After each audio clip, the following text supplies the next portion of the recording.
as part of the uh, EOM panel meetings going forward. And I'm delighted to say we've got sponsorship. So the good people at Cherry Beckert have sponsored like a 9-month-long deep dive into all of the research around trust in government, anchored to some extent in the OECD's framework for driving improved trust in government. And so I just want to offer Srikant, my good friend, Srikant Sastry. He's managing partner of advisory services at Cherry Beckert, just to introduce yourself and say hello. Thanks, Robert, and good morning, everyone. Glad to see everybody on a Friday morning here to talk about a very near and dear topic, trust in government. And I think that we're really delighted to associate ourselves with both with NAPA and in pursuit of promoting, restoring, whichever word you want to use, trust in government. It's an important topic around, really understanding government responsiveness, at the same time understanding, issues of values as it pertains to trust. And I think it's an important area for research, and we can't think of a better partner on this than NAPA. So we're glad to be here. Great. Thank you so much, Srikant. All right. So without further ado, we've started with the big kahuna on trust in government, Gallup.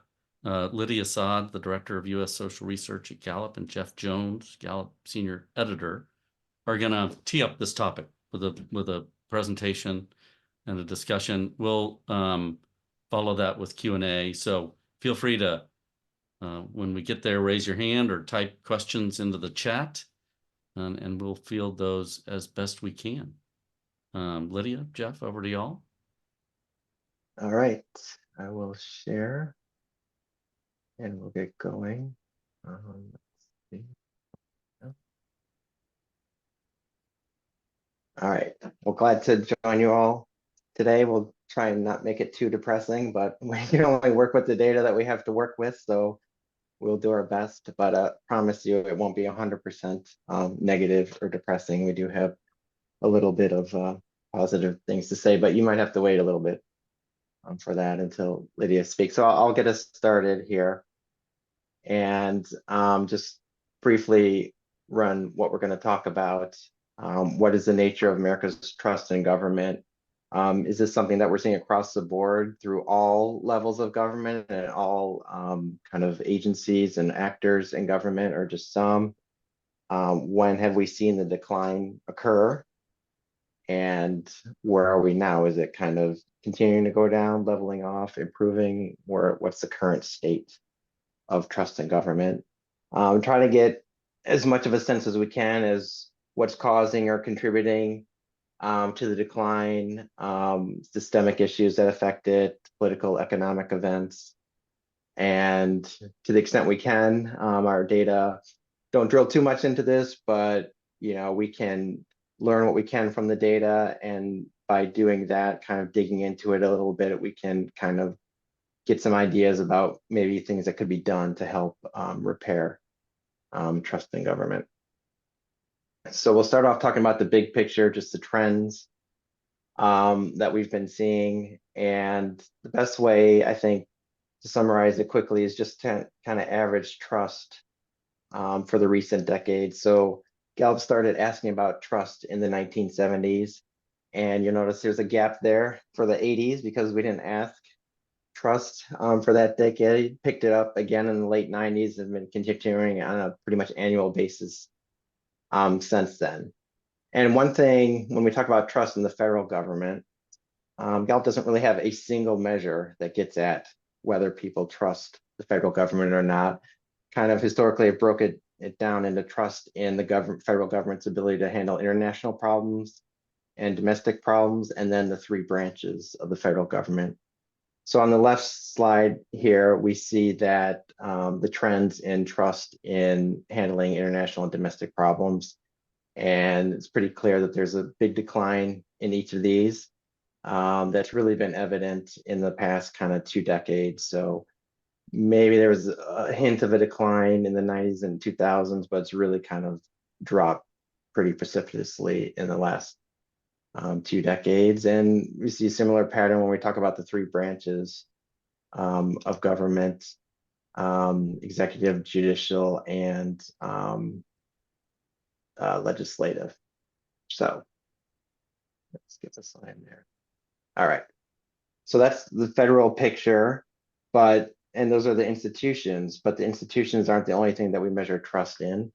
We also measure trust in various actors in the democratic process. That includes the media, it includes politicians, men and women in political life, people who hold office or are campaigning to get office, and the American people themselves. And the pattern here is pretty similar to what we see in trust in the institutions and the federal government's ability to handle problems, just big declines, mostly over the last 2 decades. And one thing I'll point out too, for most of these, we see currently in the last 4 or 5 years, trust is below 50% in pretty much everything. The only exception, I don't know if you caught that on the previous slide, the judicial branch is a little bit above 50% trust, but everything else is below that. So we have less than a majority of people who have a great deal or a fair amount of trust in the government. That's how we measure that.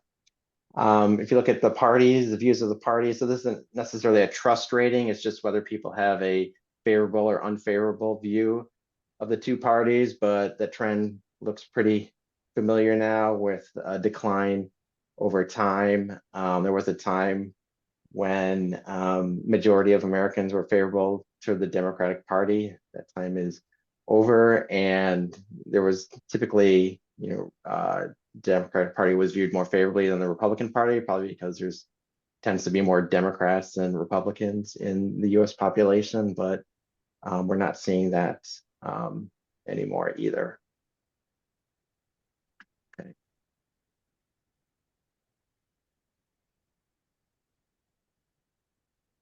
So we said we'd look at it and see if this is across the board phenomena, and the answer is no. When you look at subnational government and trust in those institutions, things look a little different. Now, state government, there's been a decline in trust, but it hasn't been quite as steep as we see in the federal government branches and actors, down about a little more than 10 points, in recent times. And local government is probably the most distinct. We really haven't seen any evidence of decline in trust in local government. So if we go back to the 1970s, 66% of Americans had a great deal or a fair amount of trust in local government, and now it's 68. So, we wouldn't really say that's a meaningful decline. It's been pretty flat over time. So, that is kind of the main exception to the rule. Local government trust has always been pretty high, and it remains high. And you see state and local both above majority trust levels, in contrast to almost everything we see on the federal level. Okay. But it's not just trust, and it's not just government institutions that we're talking about here. We have a question that we ask every year about confidence in U.S. institutions. So this is a mix of government and non-government institutions. So it includes Congress and Supreme Court, but it also includes banks, police, organized labor, church, organized religion. So this is a question we've been asking since also the 1970s. And what we're showing here is the average across the institutions that we've asked pretty consistently since the 1970s, annually since about the late 90s. And before that, it was maybe every few years. And pretty much the same pattern we see in trust in government. 48% were trusting back in the 70s, and now it's down to 31. So when we talk about the decline in trust in government, it's just not the government. It's kind of the point here. It's broadly among a lot of institutions. And not just, this is a question that we ask each August, and this is about business industries and sectors. So we're pretty much completely out of the government realm here. You see the different industries that we measure, and there's a range here. But you also see the federal government near the bottom of that list. Only pharmaceutical industry is lower. I think this was last year's data. But a range, and a lot of these are rated fairly well, if not majority positive. But we do see some decline here in recent years in these business industry ratings, but also contrast that with the trend for the government, which has consistently been lower than private sector institutions, but showing some decline, a similar decline as well. And this is probably the broadest measure we have when we talk about, whether it's trust in government institutions, confidence in, broader US societal institutions or industries. It's all happening within this backdrop of kind of growing disenchantment with what's going on in the country. So this is the typical standard Gallup mood of the nation measure. We ask people whether they're satisfied or dissatisfied with the way things are going in the country. It was first asked in the late 70s, and now we ask it every month, but we have really long trend on this. And for going back to the 80s to the 2000s, it was pretty stable. I mean, certainly a lot of variation from year to year. A lot of it was kind of tied to how the economy was doing. So in the late 90s, early 2000s, the measures were quite high. In the early 1980s and early 1990s, when we had recessions, the numbers were low. But if you average everything out, it was pretty stable for those decades. But now we see it drop in the 2010s and the 2020s. Almost a 20-point drop in the percentage of Americans who are satisfied with the way things are going in the country. It's been quite a while since we found a majority satisfied in any single poll. You have to go back to very early in George W. Bush's second term, 2005. That was the last time we had a majority. And since then, we've had some really low lows. The lowest was 7% satisfied in 2008. That was right after the banking failures and the TARP legislation. So it's gotten pretty low historically, but just can't really break out of this rut. So that's kind of the backdrop of what we're seeing. And digging into a little bit, we see that political polarization is really a major reason that we're seeing the decline in trust. So we're looking here at the party gaps in trust and just see how much they've grown over time. So on the left, these are, the international domestic problem trends and the trust in the three branches. And for the executive, it went from like a 20-point gap in the 70s all the way to like an 80-point gap now. So that means when we ask people if they trust the executive branch, one party is in the 80s or 90s, and the others is in the single digits or the teens. So just huge gaps in whether or not people trust the government, and we can figure out why that is, and I'll show you in a second. But not just the presidency, which is kind of overtly political, but whether the federal government can handle international domestic problems from pretty small gaps in the 70s, now 50 points or more, and lesser on these other institutions. Judicial, for a while, in the 70s, there's really no difference in how Democrats and Republicans and their level of trust in the judiciary. But now we've got record gaps, averaging 27 points this decade, and then certainly higher in the last couple of years. And then same with the legislative. Trust in Congress is usually pretty low, so that's probably why these gaps aren't as big, but they're still bigger than we've seen in the past. To contrast this with what we see on the right here, local government, state government, pretty low party gaps here. Local government, almost nothing, 5 points, and maybe even a little smaller than it was in the past. State government, pretty low. State government, there's probably more polarization happening here than we would see. I think we would find, and we have some evidence of this, if you're, for example, a Democrat living in a state run by Republicans, you probably wouldn't really trust the government that much. If you're a Republican living in a state run by Democrats, your trust probably wouldn't be as high. So this is kind of the national average, so that, kind of washes a lot Hey, of that Jeff. out. So, mhm. Jeff, I can just make a comment there. I was just this past week in Kentucky and interacting with some clients and colleagues. And um, one of the gentlemen who's in our group is the mayor of a very small town outside of Louisville. And there are no party affiliations. So in that jurisdiction, people run on the basis of who's going to be better at filling the potholes, making sure the services work efficiently, and basically taking the passion out of the Mhm. dispassionate administration of government services, regardless of party affiliation. I found that to be really interesting, and maybe perhaps explains some of the lack of a gap here. Yeah, I think so, and we'll talk more about that too.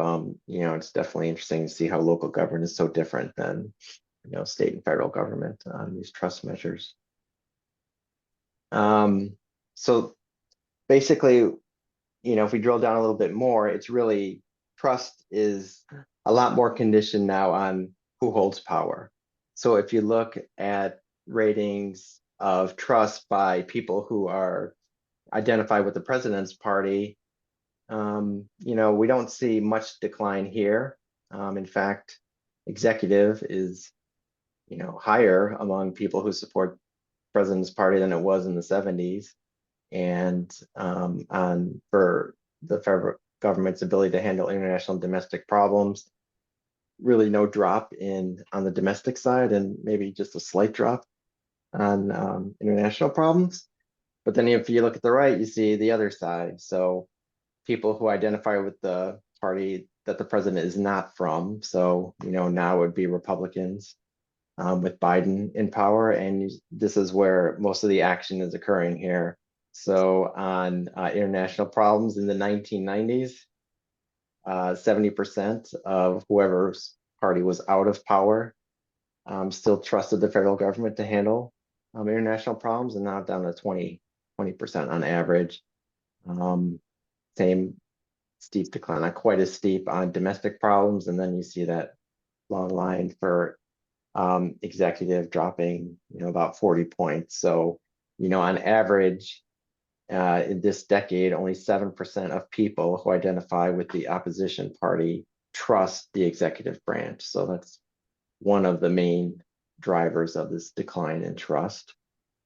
It's not the only, because we see trust is down among all three groups. So people who support the people who support the opposition party, that we showed on the previous slide, average over the last 2 decades is a 28-point drop. This is across all the institutions that the federal government, the domestic problems, the international problems, and trust in the executive branch. So that's where most of the decline is happening, but it's not the only source of the decline. Independents are down, not quite as much, but pretty significant drop too.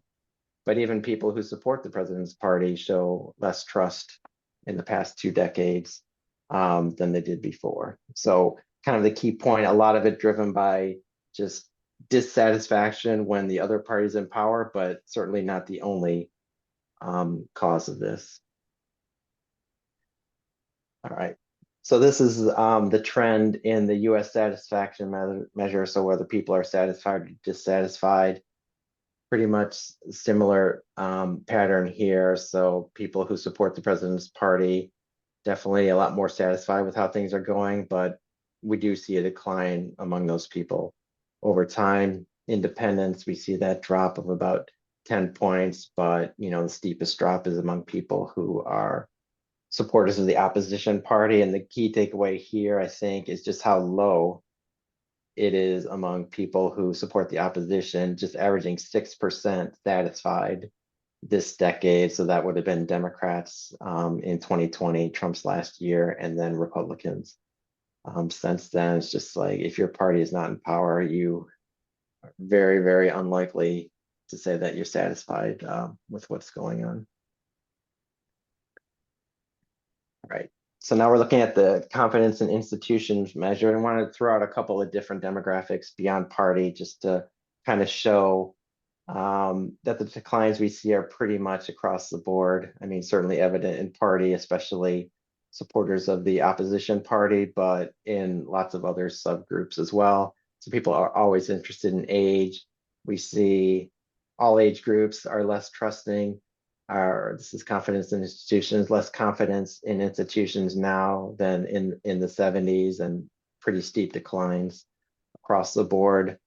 On race and ethnicity. So for white, Black and Hispanic people, again, we see these declines, maybe about 15 points on average there. Back in the 90s, there was really no difference in confidence by race. Now we're starting to see a little bit of a gap here.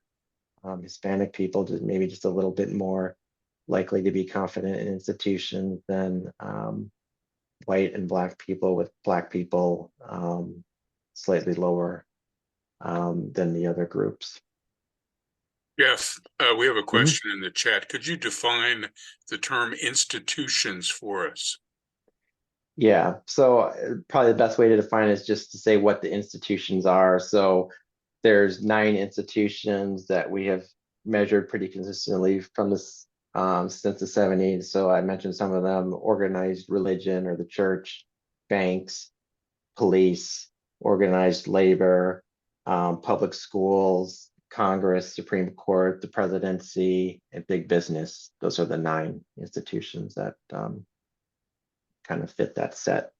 Thank you. And then just showing the age declines. This is trust in government, so we're back to the trust in government measures, but showing across the board declines, but greater among younger people than older people. But also everybody is less trusting now than they were, people of the same age 2 decades ago. So with that, we're going to shift now to Lydia. So I kind of gave the higher level view, but if you zero in on some of these annual trends that we asked, you get a little more insight into what kind of events might have caused some of these things to happen. So with that, I'll turn it over to Lydia. Thank you. Okay. Boy, I think we could just stop at what Jeff gave us, and plenty to talk about. So I'll try to zip through these so that we can get to that. I might spend a little bit more time on the first few graphs. They look very complicated and there's a lot of information packed in them, but once we get past these, I think we can move a little more quickly. As Jeff said, we're leaning into the annual trends now to get a little more granular view of when did these changes take place. From the decade trends, which are certainly legitimate, it looks like everything's kind of moving in lockstep together. And so you would think the same forces are acting on all of these relatively equally. But when you look at it on an annual basis, we see some differences. So here we're looking at trust in the, it would be helpful to better understand how key variables defining study trust were compared. I'm sorry, I'll get back to that. Okay. So we asked people, how much trust do you have in these 3 branches of government?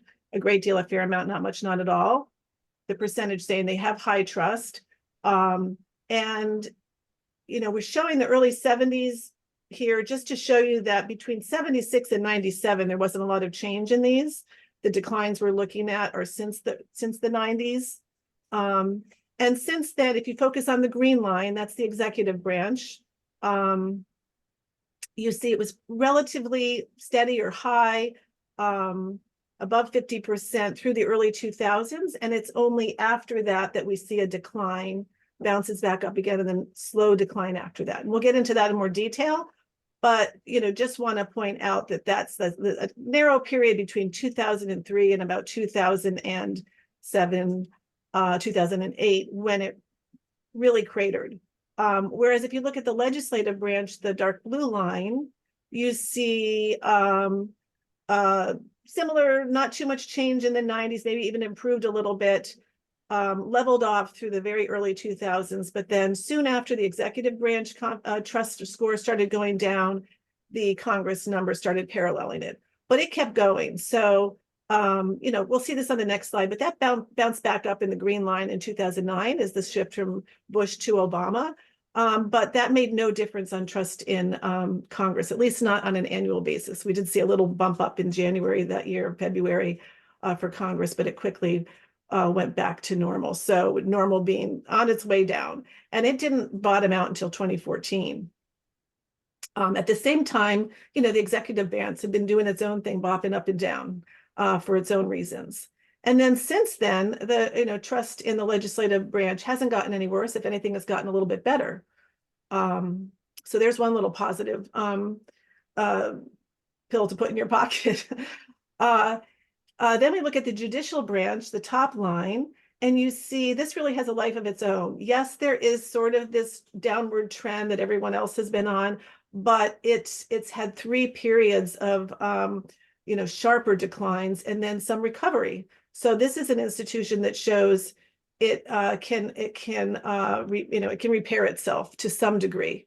And we've seen this 3 times now. We're at the lowest it's been, and TBD if it can bounce back from this. So next slide. Now we'll just zero in on that executive branch line and put a few events around these things. So trust in the executive branch very high in the second half of Clinton's presidency, where we started tracking this annually. And it remained high at 63% in 2001, the first year of Bush's presidency. And then, of course, in 2002, and I should say we measure this every year in September in a poll that starts, usually at this time, it would start kind of around the 5th of the month. And so that 72%, I believe, was taken in a poll conducted, and remind me, Jeff, that was the dates of that poll, but it was capturing that was a post 9/11 reading that we have there, I believe. Yeah, well, of course it was, Yeah, because October. of 2002. So this is the first year after. That's right. So that 63% in 2001 was before 9/11, just before 9/11. The 72% was the year after 9/11. So if we had asked it, in October of 2001, it would have been even higher. But even a year later, we were getting this rally effect, rally around the country effect from 9/11. And then between 2002 and 2003, we had the start of the Iraq War. And here you start to see perhaps some of the corrosive effects of partisanship setting in, where there was some opposition to the start of the Iraq War. It happened anyway on a bipartisan basis. So, confidence in the executive branch hadn't crashed by that point. Of course, people thought it was going to be a quick war and successful. But from there on, Bush's executive branch garnered less and less confidence, let's say, from the American people, until it bottomed out at 42% in a poll taken about coincident with the Wall Street financial crisis. Obama's elected. So in September 2009, very high confidence, trust in the executive branch. And that number would have reflected relatively high trust from the Republican Party, as well as Democrats, extraordinarily high trust. That first year, or particularly 6 to 9 months of Obama's presidency, were remarkably positive ratings, given where we'd been.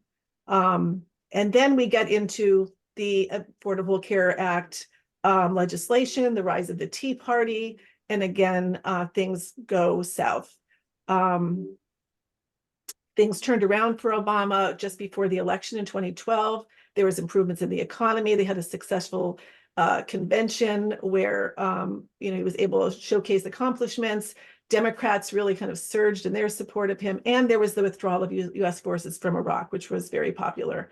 So we saw ups and downs that let's say they were merit-based. These aren't inexorable forces acting on the executive branch. This is the executive branch sort of owning what it's doing, for right or wrong.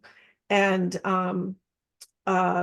then we get into the second half of his presidency, where things got much more partisan, if you will. And we got into this whole shutdown period. And that clearly had an effect on both branches of government, executive and legislative.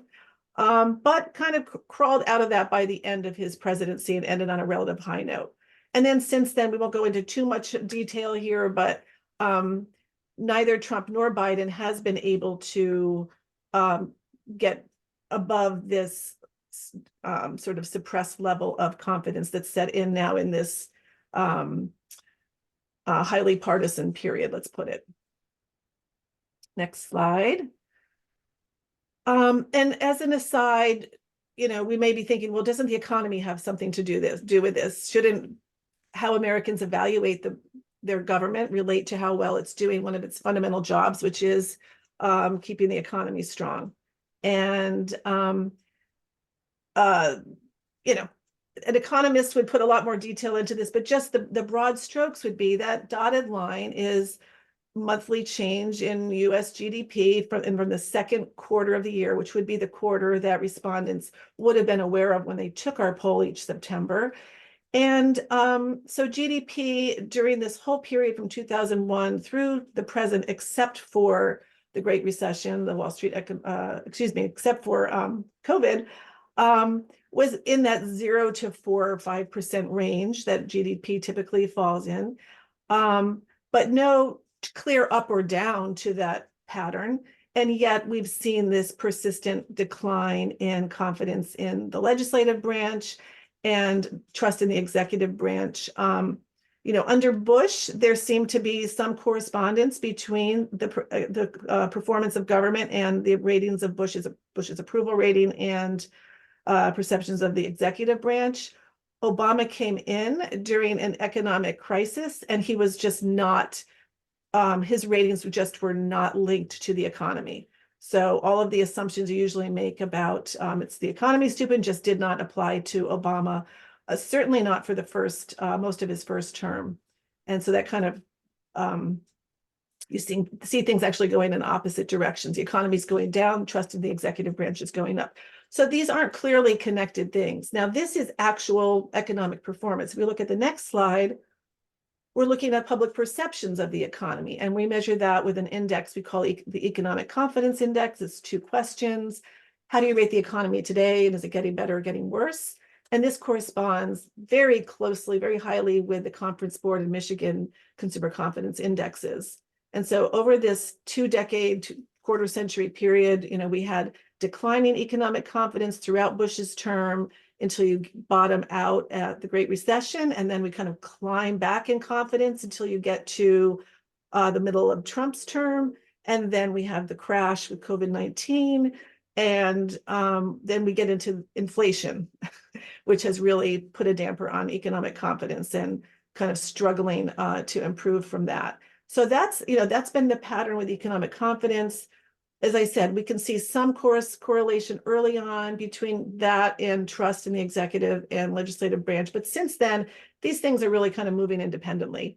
We aren't seeing the economy being a key explanation for why confidence in government is low today. Maybe a factor, but it doesn't seem to be like a dominant, obvious explanation. Next slide. And then just to, kind of put some meat on the bones of the judicial branch trend, the ups and downs, one could look at this from many different angles and put many different events on here that might be explanatory. This is very, at the time that we write up our articles on this every year, we're looking at like what was most in the news, what was most recent, and those sorts of things. And these are the things we've called out over the years as being determinative of changes that we've seen in judicial branch confidence, or when we ask approval of the Supreme Court. So we had very high confidence in the court in the late 90s. We got into a period in the early 2000s where there were some decisions that upset conservatives, and that contributed to declines. Those things somewhat improved. Justice Sotomayor was a very popular nominee, and the poll that we took, and her confirmation happened right before our 2009 poll. So that may have contributed to a little spike in the confidence in the court then. And then we had this long decline after that may partly be reflective of the broader decline in confidence in institutions during that time and the executive branch. And then we get into some other decisions that, again, probably or definitely weren't favored by the Republicans or conservatives. The court upheld the ACA provision, allowing states to do different things, and then legalizing gay marriage. But it came back from that quite strongly until this recent period. Again, and in here, I'm not putting here, we have lots more, Trump appointments. Again, the court fails to strike down ACA. And then most recently, there have been some abortion decisions that were very objectionable to the Democratic and liberal side of the equation. So, I mean, what we're seeing here is that events matter. What the court does matters to its approval rating. So, not to say any of these things are right or wrong, just that this is not all inevitable, that the public's paying attention, that the court's being held accountable by one side or the other for what it does. And that, we could put a whole nother chart up here with the justices, with the balance of the court, with whether the court is viewed as too liberal, too conservative about right. But it's all going to tell the same story, which is that it's the court's image is dependent on what it's doing and how it's doing it, which I think is a good thing. Next slide. And then just broadly to make the point I was said earlier, that so there are these event specific factors that influence Americans' trust in the branches of government, but there is also this dotted red line of just dampened and declining overall confidence in institutions in society. And Jeff mentioned some of them, but you think about what the church has gone through, what banks have gone through, what the police have gone through. Each of these institutions has rankled the public with behaviors or decisions or scandals, brought on by themselves or somebody that is having an effect on how Americans view institutions. And there may be a cumulative effect that's just we've lost our innocence. We no longer think all these institutions are doing their best work and doing it on the behalf of the American people. That we have bad actors, we have flaws, and will we ever get back to just trusting? Possibly not. And so that's affected certain, we look at line them up with the branches, you see kind of the presidency and the court trend is very similar, and the congressional trend also mirrors it. But again, the Congress is just in a whole different level when it comes to lack of trust. So one other factor we might look at to explain this is the partisanship that Jeff talked about. And I think he very compellingly, and we'll go into it a little bit more deeply, proved that it's really the out party that's driving down trust. So when your person is in office, when your party is in office, you feel good about government. But when they're not, people are becoming increasingly feeling negative about government. So what are we dealing with here? Is this real, or is this like, the kids screaming, "I hate you, mommy," when you do something they don't like? It's hard to take it seriously when you see trust flip like that. Do they really not trust government, or do they just not trust the other party? And that's a very different thing. But what we looked at here was whether there's any pattern just for the legislative branch in whether you have unified government or divided government. And that's both in terms of the power of the president, the party of the president, and control of Congress. And then within Congress, whether it's divided or united under one party. And so we have all different patterns here. President's Republican, Congress is Republican, president's Democrat, Congress is Democrat, president is Republican, Congress is split, Democrat is Republican, Congress is split.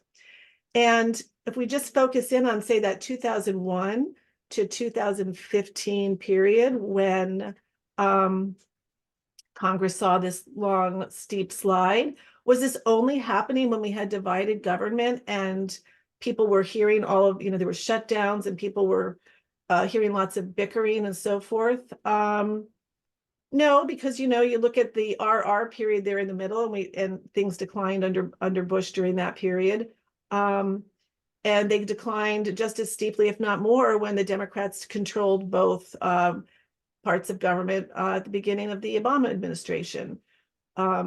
There's one kind of intriguing little detail here that I'm not sure means anything, but when you average the annual decline in confidence under each of these types of combinations of power, periods when there was a Democratic president and a GOP Congress, so these DR periods, trust in government went up. And when we had a Republican president and a Democratic Congress, trust went down. Now you might say, well, there's Pelosi, but Pelosi was also speaker in these other periods. So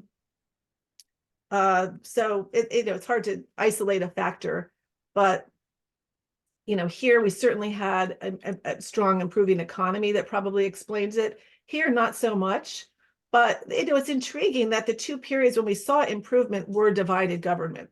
So I'll just leave you with that. That's just, don't have a conclusion there. It was just, you might have thought there's less of a decline when you had united government and less partisanship, but that's not the case. And there's probably some obvious reasons why.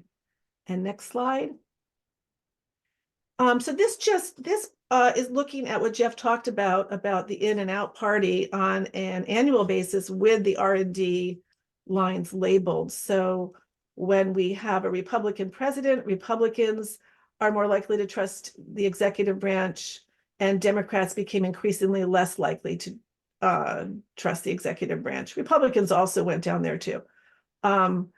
We flipped to Obama, very high trust among Democrats, low trust among Republicans. We get to Trump, high trust among Republicans, even lower trust among Democrats. And now we're kind of stable in that pattern under Biden. But what's interesting to me is, meanwhile, what's happening to independents? So Democrats and Republicans, they just are like chameleons. They turn on and off when their party is in office. So are they out there feeling, I don't trust my government, this is an inexorable problem, there's nothing that can ever happen that'll make me repair my trust in government? No, elect my party and I'm great, I'm good.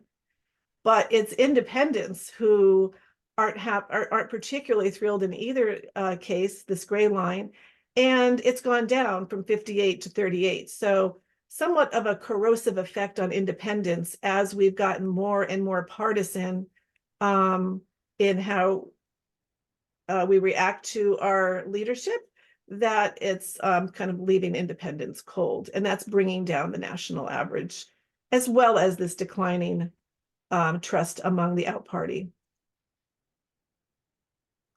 But it looks very different for the legislative branch. No party, regardless of who's in power, except for this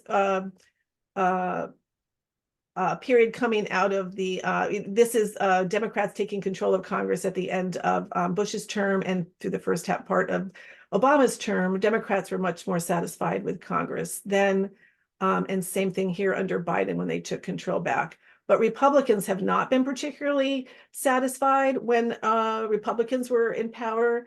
And you may recall, looking back over the history of speakers, they haven't been too thrilled with their speakers for a lot of this time. We're missing the Gingrich period here. But what percentage of the population is independent? Jeff's our expert on that, but it's increased. Used to be about a third. If you look at our trends, maybe back to 2001, you might have been a third. And today we're at more like 40%. Next slide. So a little bit of more positive thing here, glass half full, glass empty. When we look at so those are all the very broad strokes of how people view the branches of government, but within the executive government, obviously, there's a lot of agencies and departments and functions. And do Americans view all of them the same way when they don't like the executive branch? They don't like any aspect of the executive branch?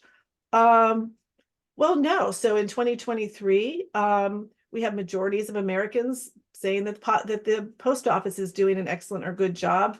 55% for the Secret Service, 53% for the Department of Defense, 52% for NASA, and down from there, all the way down to agencies that either Americans don't like for political reasons, or the IRS. So basically, or perhaps with the Federal Reserve, some lack of trust in how they've managed the economy.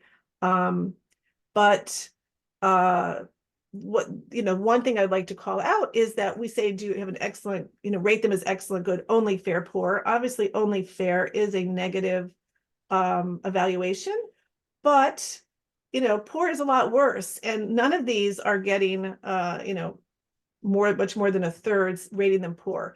So these ratings could get a lot worse. They could be a lot worse. And when we get to the next slide, you'll see why, because there's partisanship to it. But yeah, I don't know. Jeff, did you have anything else you wanted to call out on the slide before I go to the next one?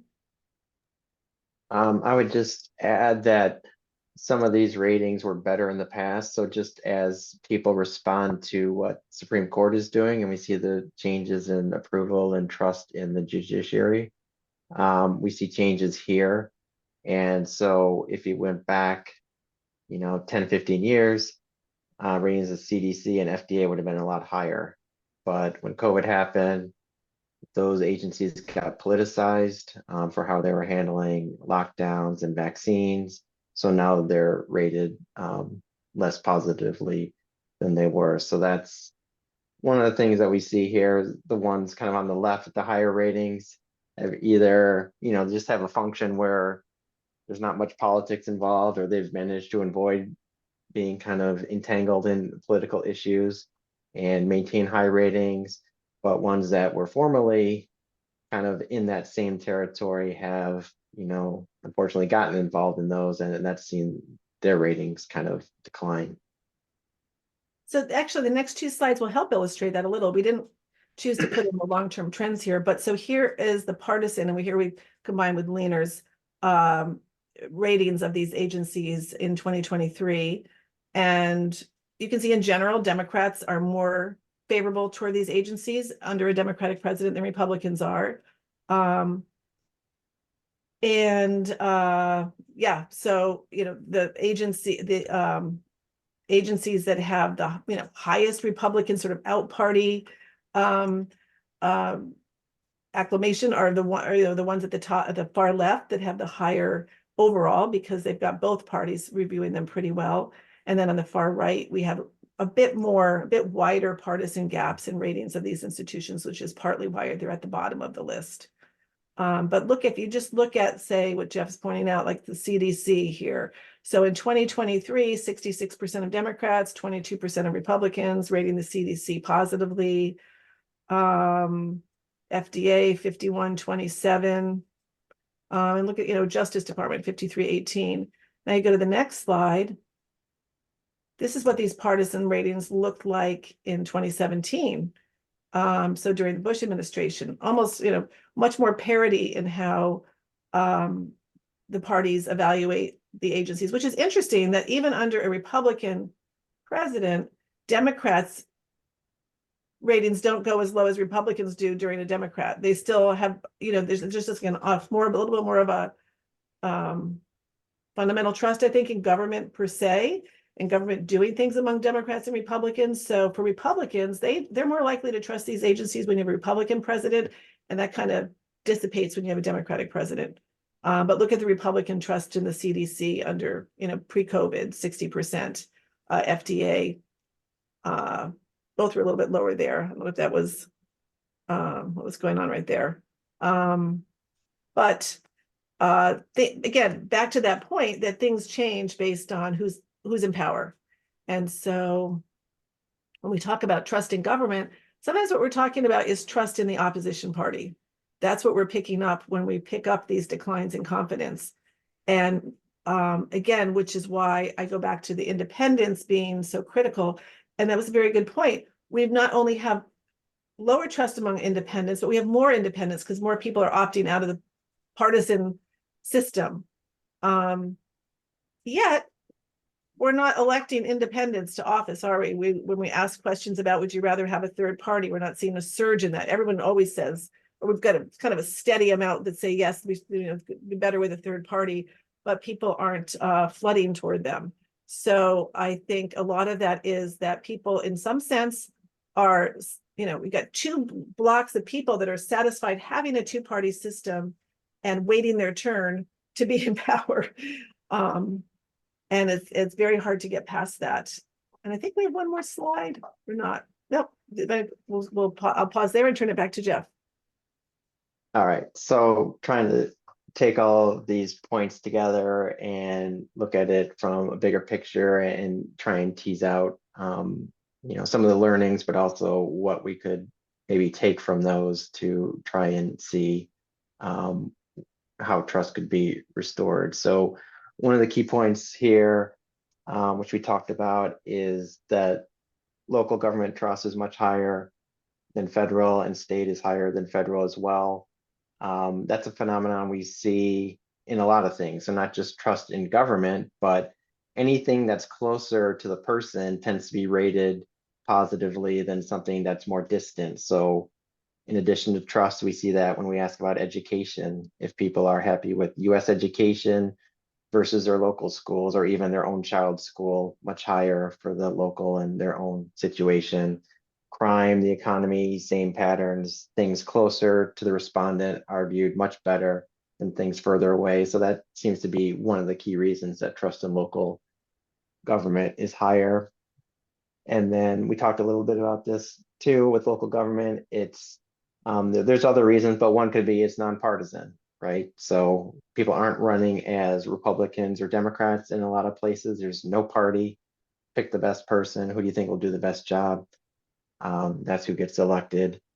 Tend to deal with issues that are less controversial. So you don't see local governments getting involved in some of these wedge issues that kind of, dominate coverage of national news. For local, it's about how do we make the local economy better? How do we improve the quality of life for our citizens?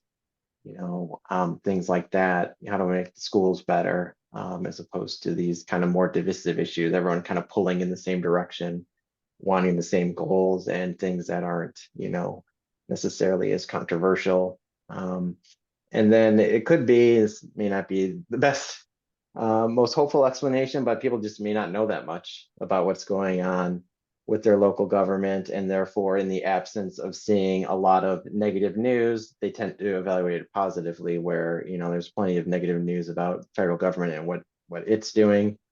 You just don't see that much. Certainly coverage of local politics in the news is much less than of federal politics. But even to the extent that it's there, it's not clear that people pay that much attention to it anyways. So just kind of ignorance here, just kind of leading to better ratings. We talked about the role appearing to matter. So on the agencies, this is pretty clear. The agencies that did best are the ones that kind of provide just services or support, nothing really controversial. Post office delivers the mail. FEMA helps people out when they've been a victim of a natural disaster. So it's kind of, the role of those kind of lends itself to getting positive evaluations, but kind of flows into the next point there, just, that the government and the agencies do what they're supposed to do. So do your job, post office delivers the mail, regardless of the weather or whatever. FEMA's always going to be there to help people out when they need it. But on the flip side, we have Congress, where, a big problem that we see in a lot of our data is just people being upset with gridlock in Congress, especially independents. So the perception that Congress isn't doing its job. They're there to, go and legislate and solve problems, but in a lot of cases, it's hard for them to get things done because they can't agree on the solutions and, not really willing to compromise to get things done in a lot of cases. So, that obviously contributes to more negative evaluations of the job that they're doing. All right. One thing that we've seen too, certainly that when government kind of goes too far, maybe overreaches a little bit, people don't respond too favorably to that. So we probably saw that with ACA, Iraq war, maybe some of the things that Trump and Biden have done, passing things with narrow majorities.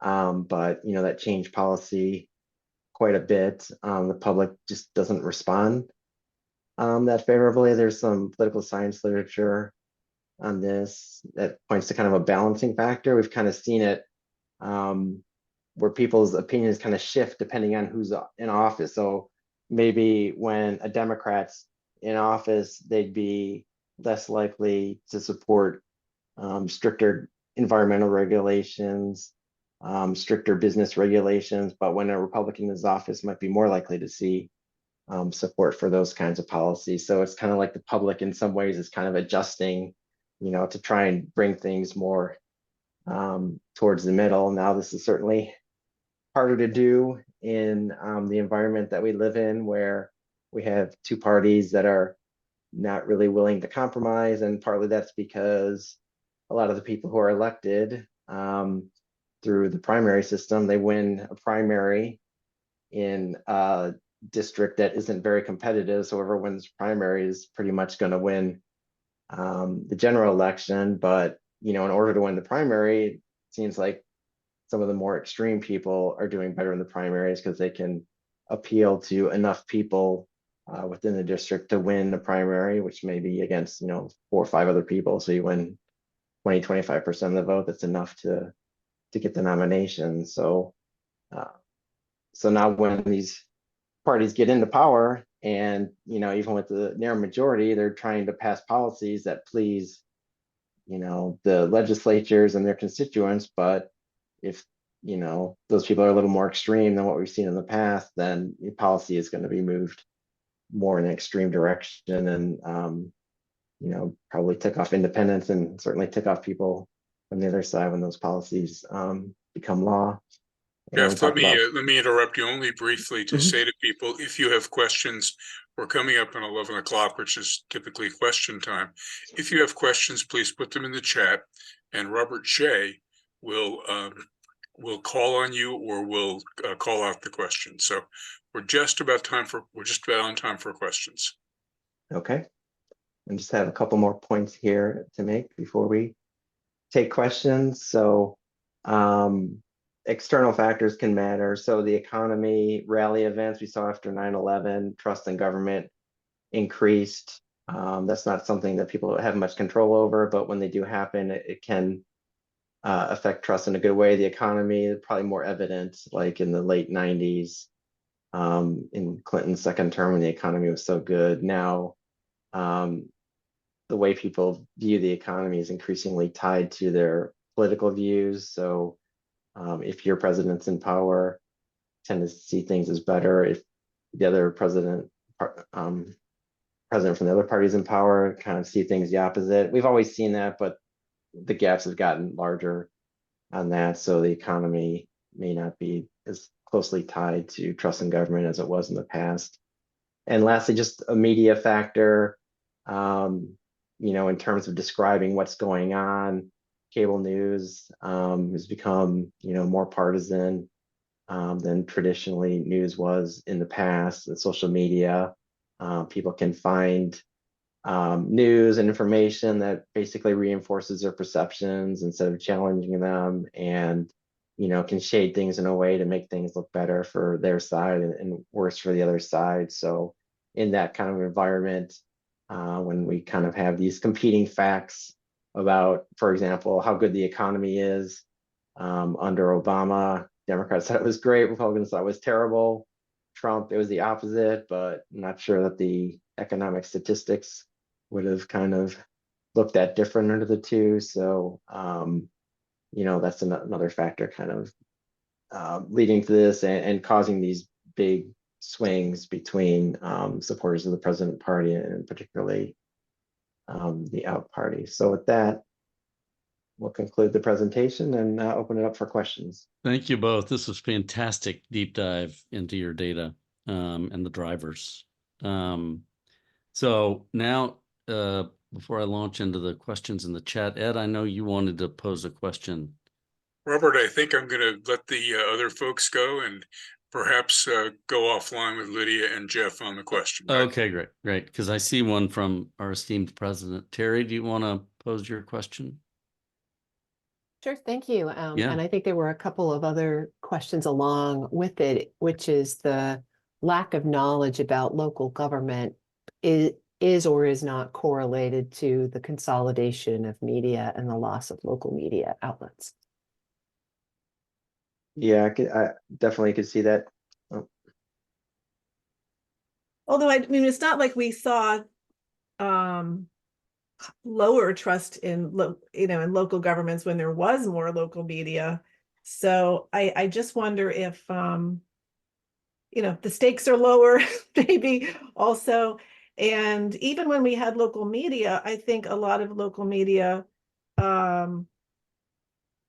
is, I don't know, it's sort of split between state and local. It's not like quite as intense, I think, as there are national coverage, but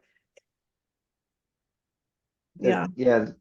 Could be another factor there to think about before is what we would call like selection bias. So if you're really unhappy with what's going on in your local area, you can move. And if you're that unhappy, you probably would move, go to a different place.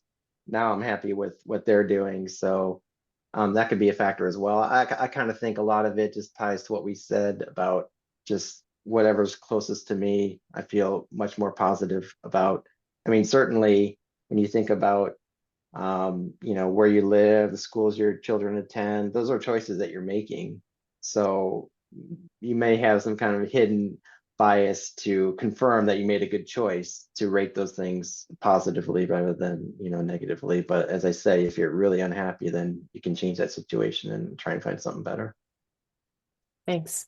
So Woody Stanley has a related question, I think, about trends in social media. You touched on this a little bit. Woody, do you want to pose your question? Thanks, Robert. I guess just looking at the data, I know over the last 2 decades, there's been a rise in the use of social media, and then also at the same time, dispersion or diffusion of information through various outlets, many more outlets, I guess. I don't know the statistics, but I'm just wondering if you looked at that or have been able to factor that into your analysis of the survey responses.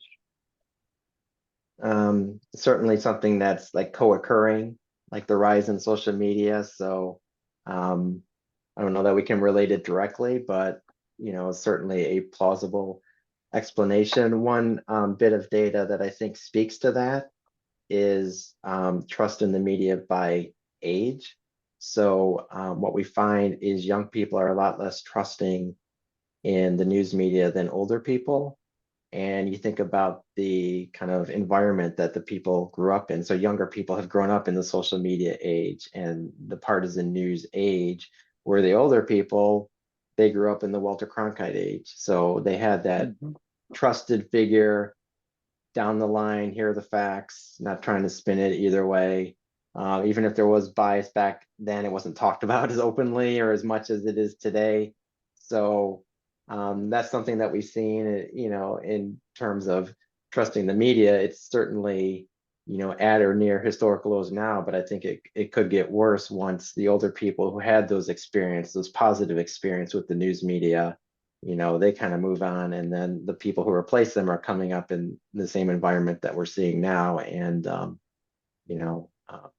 I think it'd be very hard to restore trust in media to what it was in the past. So you're basically suggesting that everybody on the call eat well and exercise. Is that what you're saying? Yeah. Well, speaking of eating well, I think to me, what's most striking in all of this is how much changed between 2000 and 2010. Like we had some decline, but 2000 to 2010 just tanked, and then it's gone down a bit. Things have gone down a bit more. I mean, like kind of plateaued a little bit. So what happened in that period? And you know, I think of social media as more as like kind of the last decade taking off. I think prior to that, it was more of the cable news taking off. Certainly, we had cable news and CNN in 1992. Is there like when it put, you know, the Gulf War put CNN on the map. But even then, CNN wasn't super partisan. It was a place that gathered everybody together. It was more like a sit-down meal. And when you get to the, you know, the 2000s, now you have a buffet. And the buffet's just gotten larger with social media. But I think that is the most pivotal change, is that we've moved from, you have these three choices, maybe four for news, and they're all telling you relatively the same thing. And now you have every option under the book and it's your choice. And I think that's just pivotal. And the parties are using those tools to demonize their opponents, right? Yeah. They're using them more effectively. Yeah. Okay, Joe, do you want to pull that thread about living in a bubble? I think that's the point you were making. Yeah, exactly. Yeah, it seems to me that more and more people are living in kind of homogenous communities politically. So in essence, they are, you know, when you're voting for, you're saying whether you trust your local government.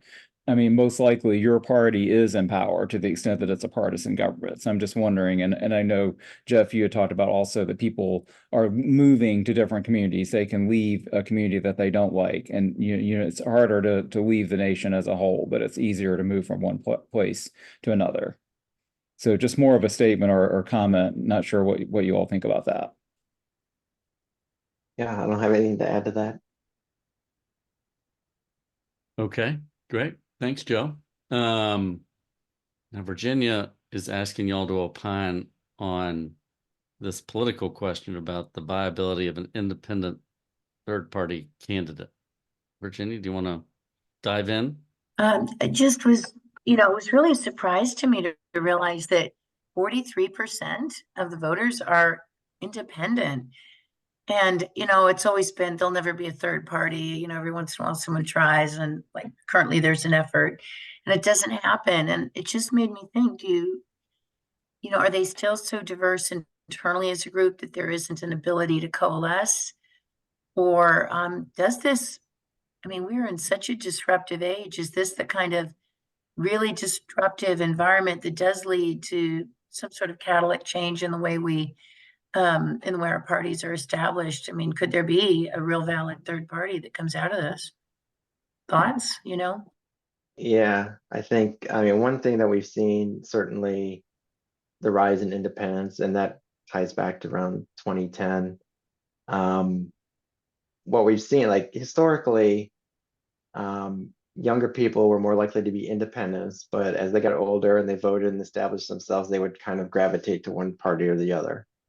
But we're not really seeing that with the younger generation. So now Generation X, a lot of millennials are reaching middle age, but they're holding on to independent identification. I think it's kind of, you know, what Lydia was saying, just so turned off by the two-party system and how the parties operate that, you know, they just choose not to associate themselves with either side. I will say, you know, and this is true, within the independent group, there are certainly people who lean Republican who pretty much vote like Republicans, and people who lean Democrat pretty much vote like Democrats. So there's probably about equal proportions of those within the independent group, but then another group that doesn't lean either way. So that's kind of, when you think about independence, those three groups together, but it is the largest group, 43%. And then the parties are down around 25, where they used to be about a third, a third, a third. So that's been a big change. I think with, you know, when we asked people if they would like a third party,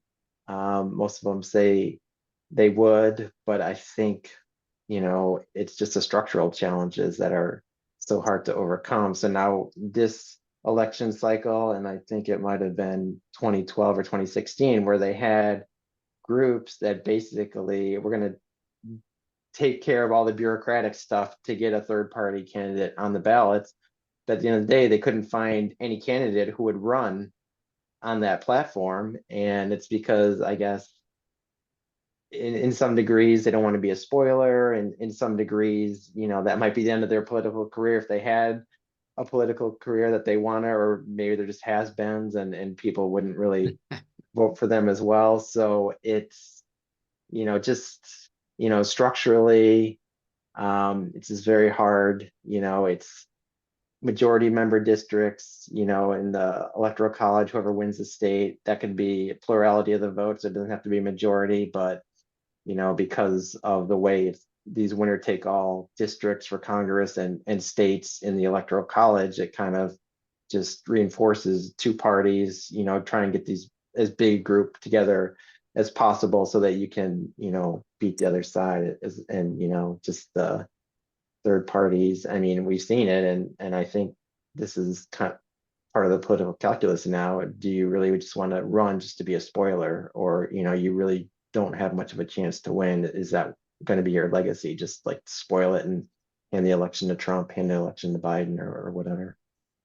I just want to add, Virginia, I think you really nailed it though when you said that there's not enough sort of homogeneity amongst independents to on which to launch a party, because of what Jeff said. Really, independents are kind of evenly split between those who lean Republican, lean Democrat. What they don't like is the process, but they still are kind of divided into two different political groups that's hard to unify under one tent. Woody asked another question. Maybe I can just capture it. Woody, correct me if I'm wrong. Just what variation do you see, or do you have the data between urban, suburban, and rural? Any meaningful differences in those populations?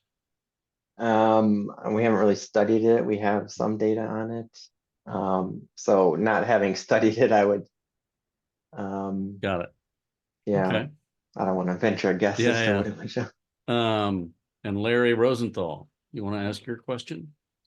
Well, thanks, Robert. Sir. I think it was a provocative presentation that helps us unpack what we're seeing in trust. And my question is, isn't mistrust simply an indicator of unpopularity based upon rhetoric, not cognition, or carefully considered emotion, or even reflection?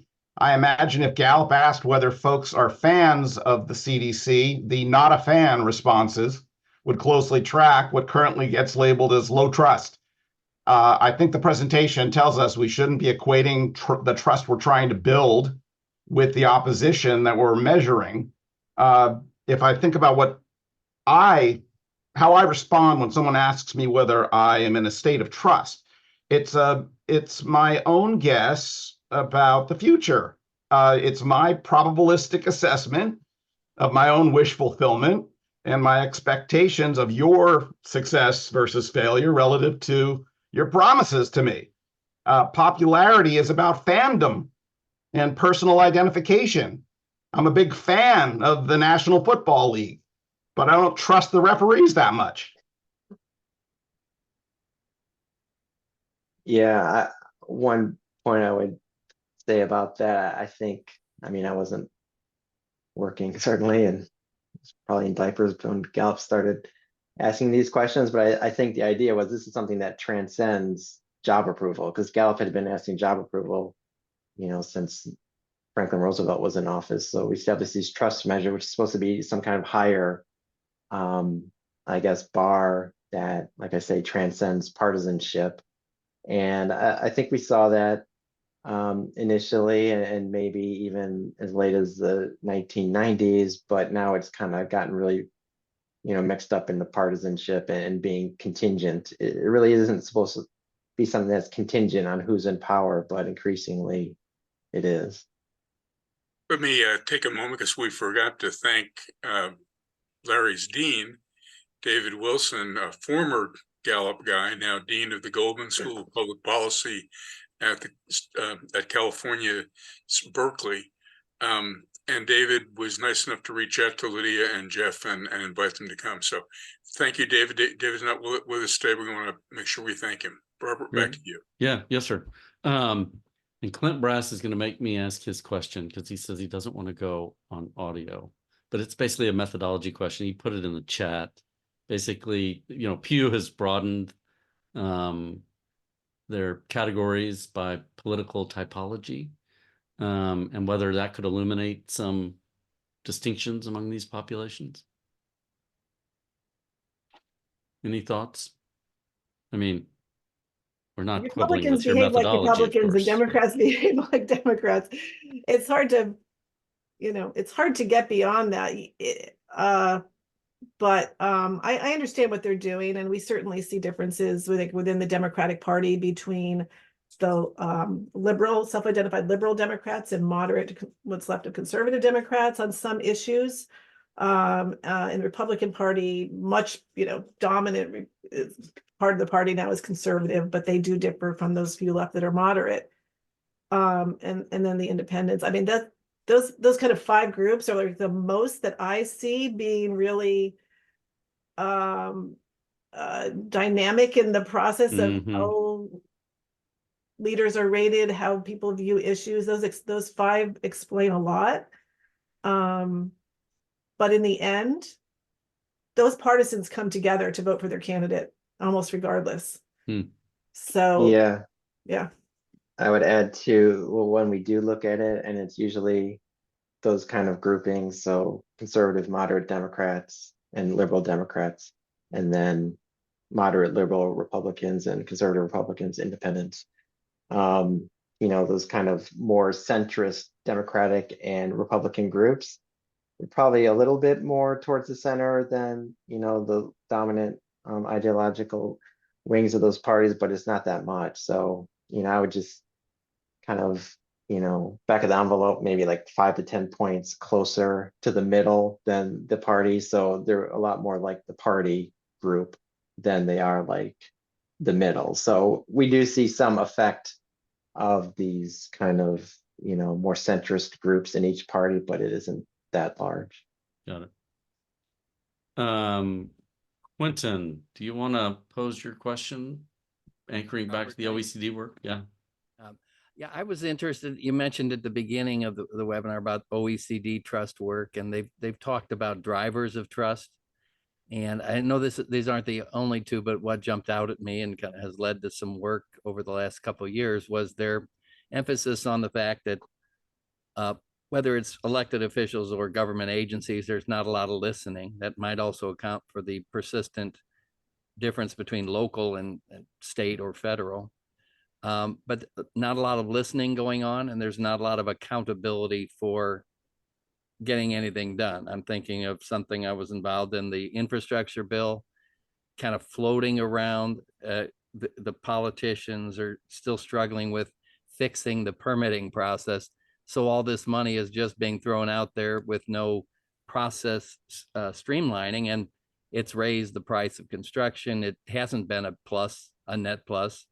It doesn't mean the politicians won't take credit for it, but it's been a very damaging use of money. And so just those 2 things, both 1, not listening, and 2, not getting anything done. I'm sorry, not getting a result.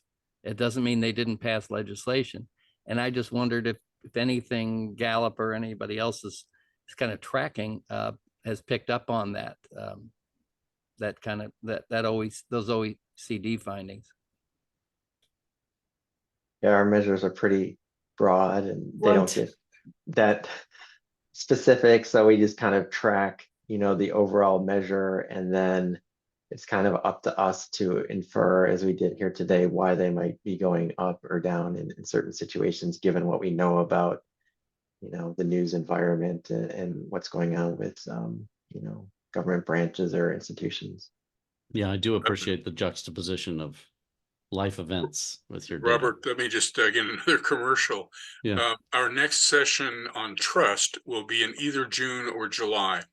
I texted back and forth with Monica Bressi, who is the OECD person who is in charge of the trust survey. And she believes that the biennial trust survey will be ready for release and comment sometime in June or July. I think we're probably safer thinking July. And this will be Monica's second briefing of this group. And I'm hoping, and hope is not a strategy, but I'm hoping that we'll see the US in the next biennial survey, not this one, but the next one. So Right. June or July, we'll let you know in advance. OECD will be doing the presentation. Robert, back to you. Thanks, sir. So I want to wrap by 11:30. Y'all are so generous with your time. Mark, you've got a question. Yeah, the question is pretty straightforward, and that is, you mentioned values as a key element of your work in your surveys, but on your slides you didn't discuss or pose how values might be influencing this issue. So values in terms of people's like conservative, moderate, liberal ideology, or moral values? The basic values that led to the founding of our institution charters to begin with, and that is questions like self-sufficiency, independence, freedom, control, government's desire to control us, etc. It seems that the inconsistency or the fracturing into the values within the country may in fact be, in the aggregate, the dominant feature. I would just be interested in your views and what analysis you might have done on that. Well, I mean, we asked separate questions about the state of moral values, and the public's very negative about them, whether you're on the right or the left. I'm trying to think in terms of those sort of kind of American principles. The idea that you can each generation has an opportunity to live better than their parents before them, or that is it's possible for a person to get ahead through hard work. I mean, we see less confidence that those things are alive and well. I don't know that we've measured whether people still believe in those values or they think we need different values, and that it's the tension of those groups that are saying the values are wrong, that is causing a fraying of society. I think that's a very deep question that I'm afraid I can't. Yeah. Ed?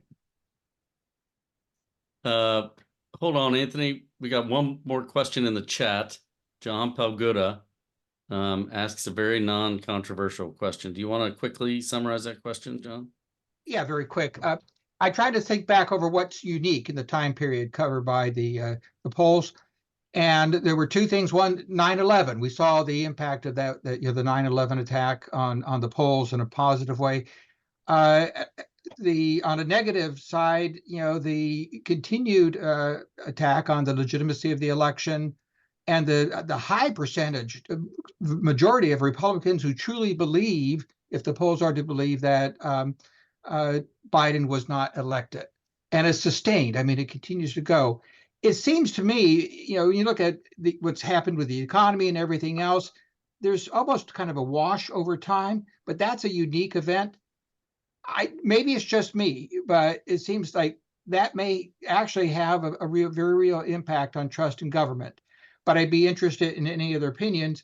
And how do you counter something like that? Just a claim without basis that people believe that something very, very harmful, very illegitimate happened. Yeah, that's a tough softball thing to undo. Question. Yeah, it's a tough thing to undo.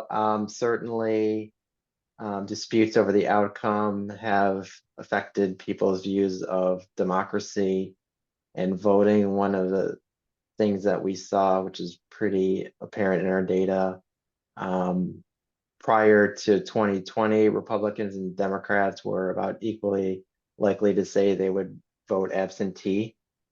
And in 2020, we saw a split. So Republicans then said they were going to vote in person. Democrats said they're going to vote in absentee.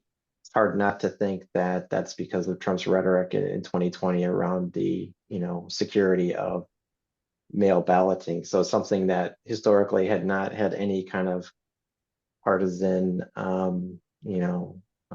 kind of correlation with it, suddenly became very partisan and kind of, manifested itself in, how they viewed the election and their actual behavior in terms of how they would go about voting. Okay.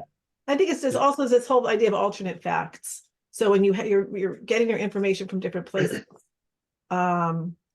there's just two completely different, worldviews of what's happening, and it's hard to get people to come to the middle when, like this is like kind of the debate over whether or not there was an insurrection. And insurrection is you want to overthrow the government, but they would say we weren't trying to overthrow the government, we're trying to store the government. We got the wrong person in law. It's like, how do you, Yeah. where do you go to the middle on that?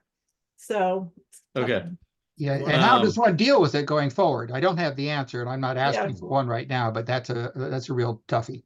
Thank God. Well, it kind of goes back to what we're talking about, 1970s, 1980s media. Everybody's giving you the same message. Yeah. So then it's hard to, kind of hold this alternative view of what happened if everyone gets the same message. All right, we got 2 minutes. Anthony, I want to give you a Yeah, chance very to ask the last quickly, this has question. been a terrific discussion on a lot of the observable aspects of understanding trust in respect to federal government.